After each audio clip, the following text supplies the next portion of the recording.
Hello friends, welcome on E registration Mitra. आज हम आपके सामने एक नई स्कीम लेके एक नई आपके लिए अपॉर्चुनिटी समझ सकते हैं आप। एक लाइफ गोल है ये हमारे पास, जो अभी हमारे पास एनपीएस का बहुत ही चला हुआ है, जो 2004 में शुरू की गई थी और 2009 में ठीक है कैटेगरी के लोगों को के लिए खोल दिया गया था। अब देखिए इसमें क्या क्या क्राइटेरिया है, कौन कौन अप्लाई कर सकता है और कैसे इसके लिए अप्लाई करेंगे। देखिए इसमें अब हम पूरी जानकारी आज हम इस वीडियो के माध्यम से सीखेंगे कि एनपीएस क्या है और किसके लिए है, क्या सरकारी कर्मचारी के लिए है या आम नागरिक के लिए भी है, कौन कौन इसके लिए अप्लाई कर सकता है। आज हम इस वीडियो के दौरान फुल प्रोसेस इसका देखेंगे कि कैसे हम अप्लाई करेंगे, कहाँ से अप्लाई कराएंगे। सो फ्रेंड्स स्टार्ट करते हैं। स्टार्ट करने से पहले अगर आप हमारे चैनल पर नए हैं तो प्लीज़ सब्सक्राइब करना ना भूलें और बेल आइकन का बटन ज़रूर दबाएं ताकि आपको सबसे पहले नोटिफिकेशन मिलती रहे। So let's start friends. सबसे पहले आपको सबको नॉलेज में होगा कि नेशनल पेंशन स्कीम क्या है और कब स्टार्ट हुई थी। ये स्टार्ट होने की बात करते हैं तो ये 2004 में स्टार्ट हुई थी, ठीक है। इसे 2009 में सभी कैटेगरी के लोगों के लिए खोल दिया गया था, ठीक है।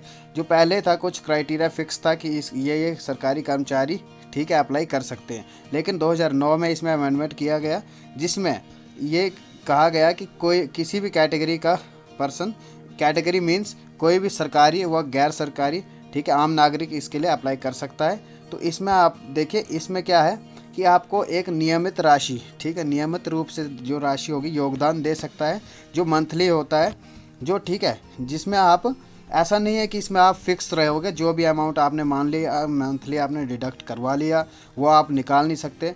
एक अमाउंट आप निकाल सकते हैं, फिक्स अमाउंट जो भी होगा आप उसमें से कुछ अमाउंट आप निकाल भी सकते हो, ठीक है। क्राइटेरिया पूरा होने तक, रिटायरमेंट तक होने, मतलब 60 वर्ष से 58 है, फिर 65 है, यहाँ तक आप होने, रिटायरमेंट होने तक। अगर आपको मान लो कोई भी आपको ट्रेजेडी हो जाती है जिसमें आपको पैसे की ज़रूरत पड़ती है तो आप इसमें से विड्रॉ भी कर सकते हो और उसके बाद जो अमाउंट बचता है आपका उसमें आप इंटरेस्ट ले सकते हो, ठीक है।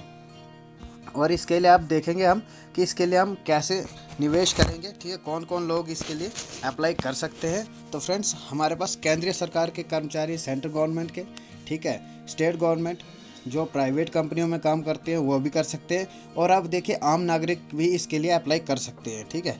जिसमें हमारे पास ये देखिए अब आपके पास कौन कौन इसमें शामिल हो सकता है, ठीक है। कोई भी भारतीय नागरिक, ठीक है, जो परमानेंटली इंडियन हो, ठीक है, नॉन रेजिडेंट इस स्कीम के लिए निवेश कर सकता है। नॉन रेजिडेंट भी इसके लिए अब अप्लाई कर सकता है, ठीक है। इस स्कीम को 18 से 60 वर्ष तक निवेश कर सकते हैं, ठीक है। केवाईसी प्रक्रिया के बाद नागरिक इस योजना में व्यक्तियों और एम्प्लॉयर समूहों के रूप में शामिल हो सकते हैं, ठीक है।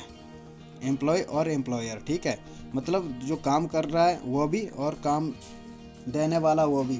और सेकंड में हमारे पास नॉन रेजिडेंट इंडियन एनआरआई भी इस स्कीम के लिए निवेश कर सकता है, ठीक है। इसे एनआरआई द्वारा किए गए योगदान आरबीआई और फेमा द्वारा नियमित किए जाते हैं, ठीक है। इसमें आप देखिए एनआरआई और नॉन एनआरआई दोनों अप्लाई कर सकते हैं। एनपीएस में 2 तरह के खाते होते हैं, टियर 1 और टियर 2, ठीक है।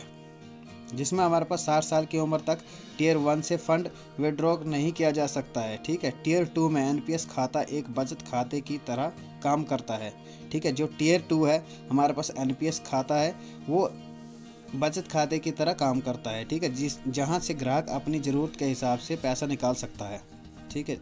ज़्यादातर अगर आपको देखिए, आपको अगर लगता है कि मैं बीच में विड्रॉ कर सकता हूं तो टियर 2 के लिए ही आप अप्लाई करें, जहां से आपको बीच में कोई भी आपको अगर पैसे की ज़रूरत पड़ती है तो आप इसमें आपको विड्रॉ करने का आपको ऑप्शन मिल जाता है, ठीक है। अब देखिए एनपीएस में मिलने वाले फ़ायदे। इसमें आप फ़ायदे तो जाहिर सी बात है, अगर एनपीएस सरकार लागू कर रही है तो इसमें कुछ ना कुछ फ़ायदा है, ठीक है। जिसमें हमारे पास कौन कौन से फ़ायदे हैं। सरकार ने एनपीएस से अंतिम निकासी पर भुगतान की छूट की सीमा को 40% से बढ़ाकर 60% कर दिया है, ठीक है। अब देखिए अंतिम निकासी पर भुगतान की छूट, ठीक है, जो 40% थी वो बढ़ाकर 60% कर दी है अब, ठीक है। सेकंड नंबर पे बोलता है फाइनेंस मिनिस्टर ने एनपीएस ट्रस्ट को pension fund regulatory and development authority PFRDA जिसको बोलते हैं से अलग करने का फैसला लिया है। थर्ड नंबर पे आ जाता है हमारे पास सरकार द्वारा अपने कर्मचारियों के खाते में योगदान की सीमा को 10 से बढ़ाकर 14% करने का भी प्रस्ताव किया है, ठीक है। मौजूदा प्रावधानों के अनुसार कोई भी एनपीएस ग्राहक रुपए की कुल सीमा में इनकम टैक्स एक्ट के सेक्शन 80 सीसीडी 1 के तहत ग्रास इनकम का 10% तक टैक्स में डिडक्शन क्लेम कर सकता है। देखिए इसमें आप ITR भी 10% तक आप डिडक्शन के लिए क्लेम कर सकते हो। ठीक है, सेक्शन 80 CCE के तहत यह लिमिट 1.5 लाख है। ठीक है, सेक्शन 80 CCE के तहत ग्राहक 50,000 रुपये तक का अतिरिक्त डिडक्शन क्लेम कर सकते हैं। देखिए अब सेक्शन 80 CCE के तहत जो कस्टमर है वो 50,000 तक का अतिरिक्त डिडक्शन क्लेम कर सकता है। मतलब आप वहाँ से भी ITR भर के आप 50,000 क्लेम एक्स्ट्रा कर सकते हो। ठीक है, जिसमें आपके 1 लाख होती थी वो आप 1.5 हो चुकी है। ठीक है, एन्युटी की खरीद में निवेश की गई राशि को भी कर से पूरी तरह छूट प्राप्त है। ठीक है, एन्युटी की खरीद में निवेश की गई राशि को भी कर मतलब इंटरेस्ट से पूरी तरह छूट प्राप्त है। ठीक है, एनपीएस खाता कैसे खोलें, तो ये ऑफलाइन प्रक्रिया ऑफलाइन भी है, अब ऑनलाइन भी हो चुकी है, लेकिन यहाँ पे ये पुराना डाटा है थोड़ा, तो आप CSC के थ्रू आप अप्लाई कर सकते हैं। अगर आपने अप्लाई करना है तो आप इस वाले देखिए नंबर आ रहा है यहाँ पे, आप इस नंबर पे कांटेक्ट कर सकते हैं और आप अप्लाई करवा सकते हैं। देखिए इसके लिए एनपीएस खाता ऑफलाइन या मैनुअल रूप से खोलने के लिए व्यक्ति को पहले ये अब ठीक है ये ऑफलाइन है तो ये ऐसे बताएगा, अदरवाइज़ आपको CSC के थ्रू आप अप्लाई करवा सकते हो। और ऑनलाइन प्रक्रिया ये देखिए आपको दी गई है। इसके लिए आप दस्तावेज़ क्या लगेंगे आपके, यदि आप अपने खाते को अपने पैन, आधार या मोबाइल नंबर से जोड़ते हैं तो एक खाता ऑनलाइन खोलना आसान है। आप अपने मोबाइल पर भेजे गए OTP का उपयोग करके रजिस्ट्रेशन को मान्य कर सकते हैं। इसके बाद आपको एक प्रण मिलेगी जो स्थायी सेवानिवृत्ति खाता संख्या मिलेगी, जिसकी मदद से आप NPS लॉगिन के लिए कर सकते हो। ठीक है, ये अब ऑनलाइन हो चुका है, तो आप ऑनलाइन अप्लाई करवाने के लिए आप कांटेक्ट कर सकते हो 9816580241 पे।